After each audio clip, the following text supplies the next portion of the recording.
Welcome back into MIAA Basketball Saturday. I'm Calvin Silvers. And I'm Harry Loomis. We've got 2 Saturdays of MIAA basketball left. The clock is ticking for teams to improve their seeding for the upcoming MIAA Conference Championship. But before we look ahead, let's look back at last week's stand-up performances. For the second straight week and 6th time this season, Trey Buchanan of Emporia State is the MIAA Player of the Week. Buchanan averaged 27, 6, and 5 over the past week. His 29-point performance on Thursday was key to the Hornets beating their highest-ranked opponent in program history, a 19-point win over Northwest Missouri. Saturday was another complete game for Buchanan, going 24, 6, and 4 in a win over Lincoln.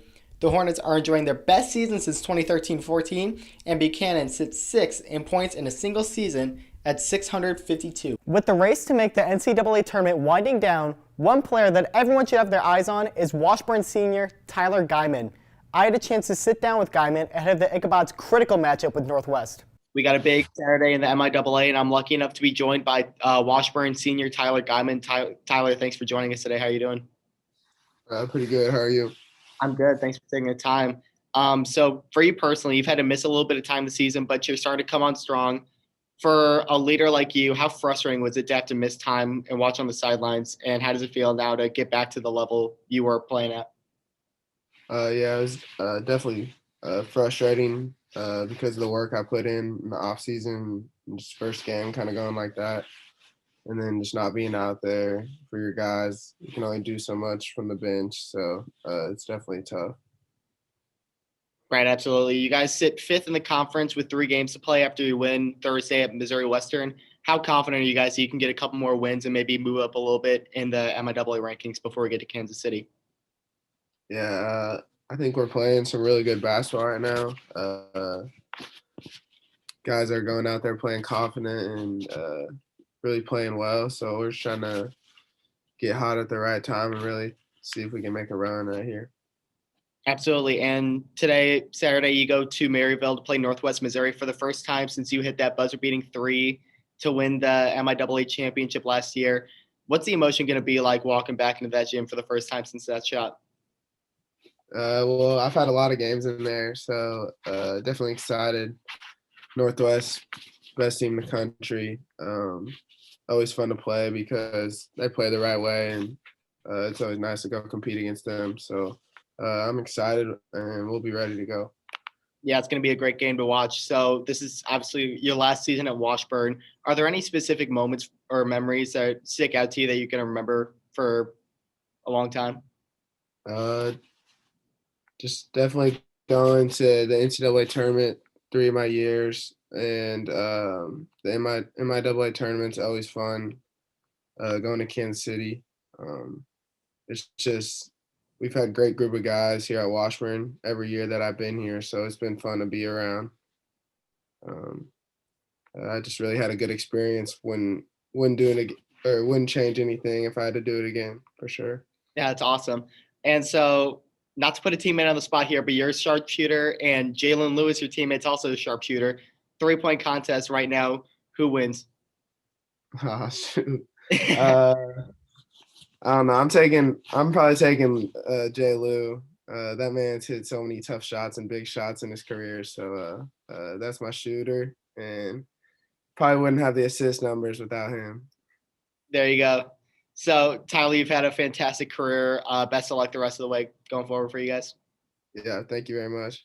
This week's MIAA Women's Athlete of the Week is Lacey Stokes. This is Stokes' 3rd consecutive week winning this award. The freshman led the Lions to 3 wins in Week 13, pushing the overall winning streak to 11 games. Stokes averaged 22 points, 6 rebounds, 5 steals, and 5 assists. We here at the MIAA wanted to give a shout out to Pittsburg State's Tristan Gegg. The senior averaged 21 points, 3 rebounds, and 3 assists while picking up wins in a pair of home contests against Missouri Western and Northwest Missouri State. Against Western, Gegg scored a game-high 24 points on 9 for 15 shooting. The next game, she made 7 of 11 shots for a team-leading 18 points. Gegg shot 62% from the field and 57% from the three-point range on the week. This week, I sat down with Tristan to talk about her senior season. I'm here with Tristan Gegg from Pittsburg State.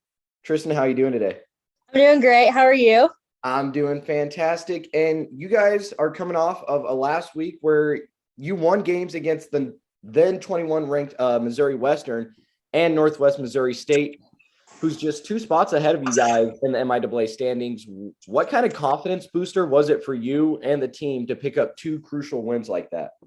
It was huge. We really worked hard that whole week to beat these teams because we were tired of losing against them earlier this season. So we really pushed each other at practice, and it really showed how we can play and how we need to play every single game. And with your 25 points scored against Missouri Southern this past Thursday, you passed Sandy Stegman for 9th all-time in Pittsburg State career scoring history. What does it mean to you to achieve such a milestone? I think it's great. It would be a lot sweeter if we would have won, obviously, but that's what tomorrow's for, hopefully. So, I've worked hard my whole life, and it's paying off. So it's great to see. And you're talking about, you've been working hard your whole life, and you have one of the greatest shots I've seen. Like, it's really just a beautiful thing. Who taught you that? Was it like a coach? Was it a parent or a guardian? Where'd you learn to shoot like this? Well, I started playing competitively when I was like 8 years old in a co-ed league in 2nd grade at Parsons Rec Center. And I still see my 2 first coaches ever to this day. I see them around. They've come to a few games. So I don't know. It's just something I've always loved to do. If you ask anybody at my grade school, my dad lived right across the street. I was out there from the time school ended until my mom came and picked me up at 6 o'clock. So for like 3 hours straight, all I did was go outside and shoot baskets, and that's it. Well, that sounds like a good way to spend your childhood, and yeah, and staying out of trouble too. I mean, you're just shooting baskets and whatnot, so that's fun. And speaking about your offensive just performances that you've had all season and all your career, really, you ranked 6th in the MIAA in scoring, averaging 17 points per game right now. You're also shooting an outstanding 46.6% from the field and 37% from 3-point range. Do you like being the person the team looks to when they need points, and that they can rely on when you need to carry a heavy workload? Yeah, people have asked me that before, and it's kind of something that I've have that expectation on myself, I guess you can say. But what's cool about our team is anybody can practically do that on any given night, and that's what I like. But I put that expectation on myself every game, and I try and prove that I can be that person for our team when I need to be. And I think you're doing a great job doing that. And offensively, like I said, yes, anyone can go off any given night, but I really think that you're kind of relied on to really get the big points. But switching it up defensively, who do you believe out of all your teammates is doing the best work on the defensive side, and why? We always put Sid Crane on the best defender. That's what she's always prided herself on. Defense in high school and in her freshman year, like, she's always been a great defender. She's very quick laterally. She's smart. She knows the game. She knows which way to push the person. She's good on ball screens. That's the person that we really put on who their best players, and she does a great job. Sounds like she does, and it's good to have someone that can really go off on the offensive side and someone that can stop the other team on the defensive side. So dynamic right there for you guys. On Saturday against Missouri Southern, it will be senior day for you guys. What kind of feelings will be going through your mind as you play in the John Lance Arena one more time? It's just super special. There's nothing like that place, to be honest. I can't imagine going anywhere else for college and playing there, and just the community and support we get every single game is huge. And I cannot wait to see the turnout for tomorrow. And those feelings are it's just like adrenaline rush. It makes you want to play harder, makes you want to play better. So I'm excited to see how we come out and play tomorrow. And I'm excited for you guys. That's a big moment for you. That's going to be a lot of fun, a lot of emotions. And speaking of your whole career at Pittsburg State, you've created a lot of memories, and you broke a lot of records since stepping back on the court in 2018. With all the senior festivities coming up for you, what has been your favorite memory in a Pitt State jersey? Ooh, that's tough. Oh, that was a tough one. I should have warned you about this one. I know. You should have gave me time to think about it. If you want, I can give you some time to think, and we can jump to the next question and come back. I'm in no rush. You take your time. Yeah. Give me time to think about that one. Okay. We'll jump to the next one, and we'll come back. All right. Wait, actually, I think I got it. I got it. Let's hear it. I'm excited. Okay, cool. So I would probably have to say my favorite moment in our Pitt State jersey when we played KU my sophomore year. I'm a huge Jayhawk fan, always have been my whole life. And I was being recruited by them for a while, and then Bonnie left, and new coach didn't recruit me. So I was like, all right, that's okay. Like, I'll go to Pitt State, be happy, very happy. And we ended up beating them. Wow. And I had like 21 points that game at KU. So it was amazing. Exciting. It was so cool. That's awesome for you. That is a really cool experience. And I'm glad you got to experience that here at Pitt State. That they give you a lot of opportunities. So that's really cool. Definitely. Last question I have for you before I let you go on with your day. You faced Missouri Southern, Emporia State, and Newman to close out the regular season, and you guys beat Emporia State and Newman once already this season. You're 3 spots from the number 6 seed in the MIAA, which the top 6 seeds will receive a bye in the MIAA tournament. How confident are you and the team feeling with the slate of games ahead, and what would it mean to you to receive that bye in the MIAA tournament? I think we all have to go into every game confident. We have to play our best ball against every single team, no matter if they're at the bottom or if they're at the top, because our league is so tough that even the people at the bottom beat the people at the top. And that's what's crazy. So I think for these next few games, even though we just lost Missouri Southern, so we have a huge vendetta going into Saturday's game, and we beat Emporia and Newman, but we can't take those teams lightly. Like, they're still good teams. Yes. And so we have to play our best ball still coming into these games. But it would mean a lot to get a bye. But if we don't, then we have to work our way to the top, and we're prepared to do that. Awesome. And that's going to be an exciting time. You know, March Madness, it's always fun. So I can't wait to see what you guys do in the tournament. And thanks for taking the time to talk to me today. Yeah, thank you so much for asking. Of course. And you have a good day. You too. We've got a full schedule today as all 14 men's and women's teams are in action. Let's go through all today's matchups. Nebraska Kearney is at Lincoln. Fort Hays is at Central Missouri. Central Oklahoma is at Northeastern. Washburn's at Northwest Missouri. Newman's at Rogers. Missouri Southern is at Pittsburg State. And Emporia State is at Missouri Western. Only a few more games left in the regular season, and seeding is on the line. One game that has my attention is Washburn at Northwest Missouri State.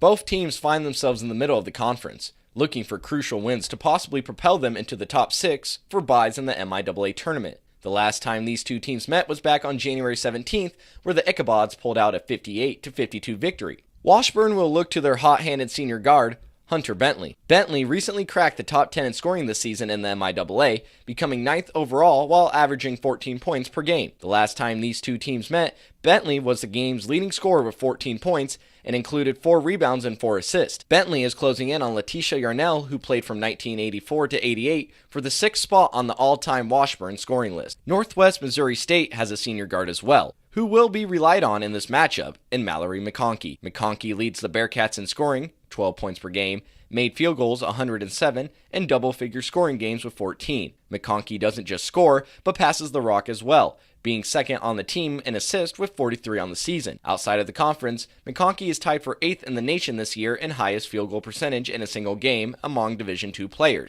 McConkey shot 10 of 11, or 91.7%, against Emporia State on February 8th. That's going to be a great game for sure, Calvin. And on the men's side, I think everyone should have their eyes on the Sooner State as Central Oklahoma travels to Northeastern State. What the Riverhawks have been doing well all season long is efficient offense. The team shoots 47% from the field, good for 4th best in the MIAA. Guys like Emeka Ubukwelu and Christian Cook have been rock solid all year, shooting 52 and 47% from the field respectively. The Broncos are enjoying a stellar season, and a big catalyst for that has been their team play. They average just under 17 assists per game, far and away the best in the conference. It's no surprise they find themselves at the top of the stat sheets, with Calvin Hayden second in assists and Carson Calavian second in assist-to-turnover ratio. This is a historic rivalry, with Central Oklahoma taking the first recorded matchup 35-27 back on March 7th, 1925. 3 MIAA teams earned rankings this week. Northwest dropped to number 7 after a loss to Emporia State. Central Oklahoma is down to number 18 after dropping a game to Missouri Western. And Fort Hays moved up to the top 25, residing at number 22. A quick look at the WABC ranking shows one MIAA team in the top 25. Fort Hays State resides at the 9th spot. Missouri Western dropped out of the rankings after losses to Missouri Southern and Pittsburg State. As a reminder, the nation's best small college basketball championship tournament returns to Municipal Auditorium this March 2nd through the 6th. Make your plans to come to Kansas City and cheer on your favorite MIAA team. And be sure to follow us across our social media platforms and catch all the MIAA action on the MIAA network. I'm Calvin Silvers. And I'm Harry Loomis. We'll see you next week.